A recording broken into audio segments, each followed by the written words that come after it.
കഴിഞ്ഞ 50 വർഷം നമ്മൾ സർവൈവ് ചെയ്തത് ഒരു തലമുറ വീട് വിട്ട് പരദേശത്ത് പോകാനുള്ള റിസ്ക് എടുത്തതുകൊണ്ടാണ്.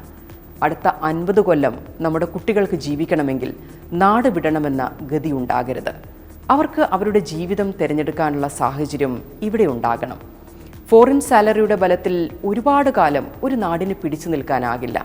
പ്രൊഡക്ഷൻ ഡ്രിവണായ, ഇന്നൊവേഷൻ ഡ്രിവണായ ഒരു എക്കണോമിയായി മാറിയേ പറ്റൂ. ലോക്കലായ വാല്യൂ ക്രിയേഷനിലൂടെ നാടിനെ മാറ്റിയെടുത്തേ പറ്റൂ. അങ്ങനെയായാൽ ഓരോ പഞ്ചായത്തും പ്രോഫിറ്റബിളായ MSME ക്ലസ്റ്ററുകളുടെ കേന്ദ്രമാകും. ഓരോ വിദ്യാർത്ഥിയും സംരംഭകത്വം എന്തെന്ന് പഠിക്കും. ചെറുപ്പക്കാർ വരുമാനത്തിന് നാട് വിട്ട് അന്യനാട്ടിൽ പ്രവാസിയായി പോകാതിരിക്കും.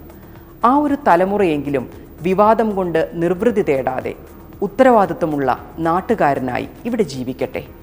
ഗൾഫിൽ നിന്നോ യൂറോപ്പിൽ നിന്നോ ആത്യന്തികമായി മടങ്ങേണ്ട ആ വലിയ സമൂഹമില്ലേ, അവർക്ക് നാട്ടിൽ വന്ന് ഇവിടുത്തെ സംരംഭകത്വത്തിൻ്റെ ഭാഗമാകാൻ കഴിയട്ടെ.